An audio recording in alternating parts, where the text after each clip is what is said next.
Hello again and welcome to the continuing series of debunking the claims in Eric Dubay's video 200 Proofs Earth is not a Spinning Ball.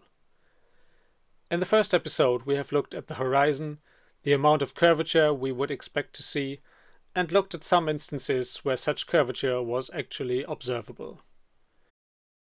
As others have remarked, the observation that the horizon is apparently flat are among the best arguments for a flat Earth, and comparatively hard to refute, since it takes some effort to actually see and measure the curvature. But as we progress through the video, it starts getting a bit strange, and assertions are thrown about without even the slightest shred of evidence to support them. The next ones are really quite surreal. Let's take a look. 3. The natural physics of water is to find and maintain its level. The natural physics of water. So what is that? Is there unnatural physics of water? Supernatural maybe? It finds and maintains its level? What does that mean? I have really no idea what he's talking about.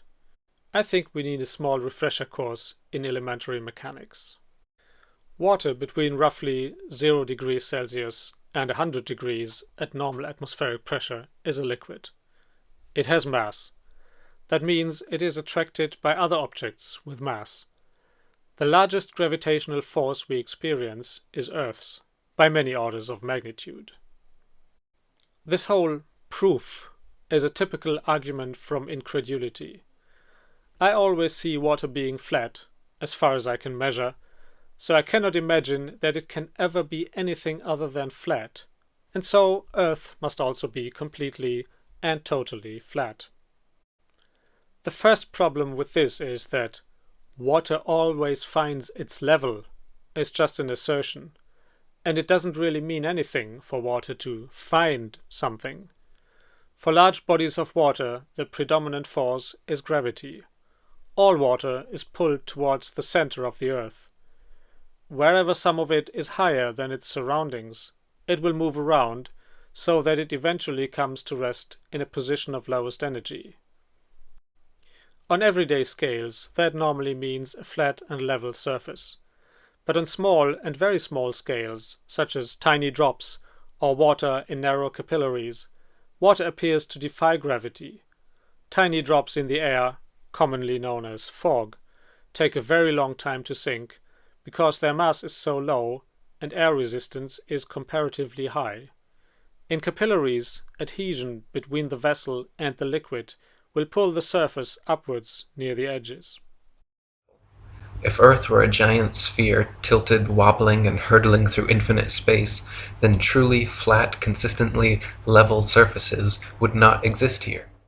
This bit in Mr. Dubay's so-called proof, it is hard to call it that with a straight face, about tilting and wobbling is just there to confuse us. Suffice it to say for now that the acceleration we experience from the rotation of the Earth, which takes a day to complete, is tiny. Any forces from the Earth's axis precession and nutation, the wobbling, is much smaller still. All of these cycles with amplitudes worth mentioning take months or years to complete. We can safely ignore them.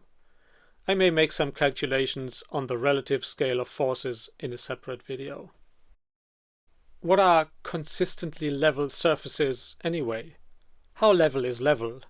What is consistent here?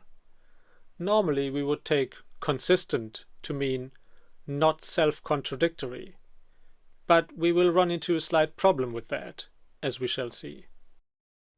But since Earth is in fact an extended flat plane, this fundamental physical property of fluids finding and remaining level is consistent with experience and common sense. Breaking it down, this is a simple non sequitur. The argument seems to go something like this.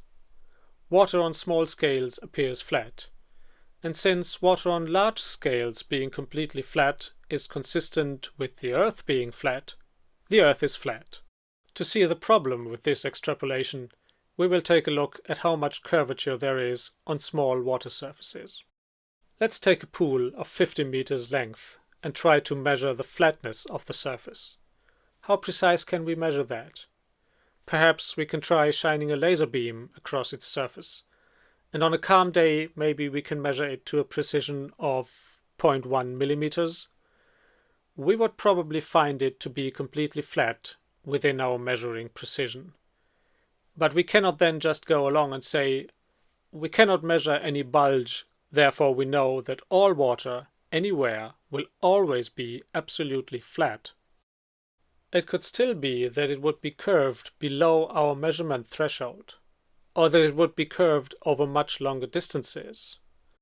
So let's see what kind of bulge we would expect in such a 50-meter pool on an Earth with a 6,371 kilometer radius.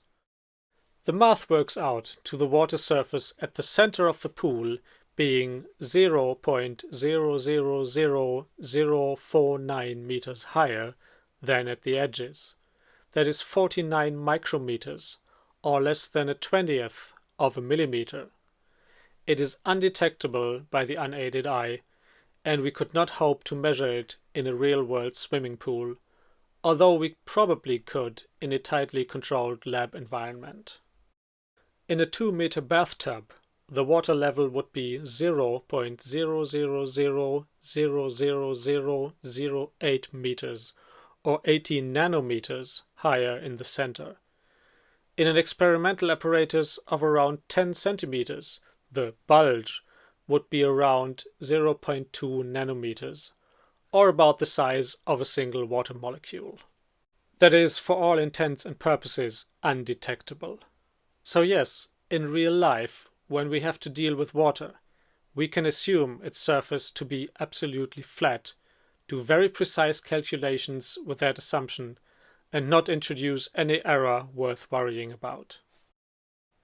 But as so often, it is a matter of scale, and when we are dealing with longer distances, we cannot extrapolate, and at scales of many kilometers, we often need to take the curvature into account. In summary, for small scales, the behavior of water is consistent with a flat Earth, as well as with a large spherical Earth. For larger scales, however, as we have seen in Part 1, we detect a curvature which is very well explained by a spherical model and contradicts a flat Earth model. That's it for today. I was originally going to cover the so-called proofs 4 and 5 in this video as well, but seeing as it has already taken me almost 8 minutes just to deal with number 3, I will call it a day and get this one out before the holidays. Proofs 4 and 5 are the same thing, so I will certainly deal with both together in the next installment. They are really mind-boggling, and I'll use them as an excuse for a short excursion into gravity. What it is, what it does, how we know its strength, and why it was not invented to explain why we are not flung off the Earth from centrifugal forces, etc. So, happy holidays, and see you next time. I will be on the Chaos Communication Congress in Hamburg, helping with a simultaneous translation of the talks, so send me a message if you'd like to meet. Zero Evidence is licensed under Creative Commons license, Attribution, Non-Commercial, Share Alike 4.0 International.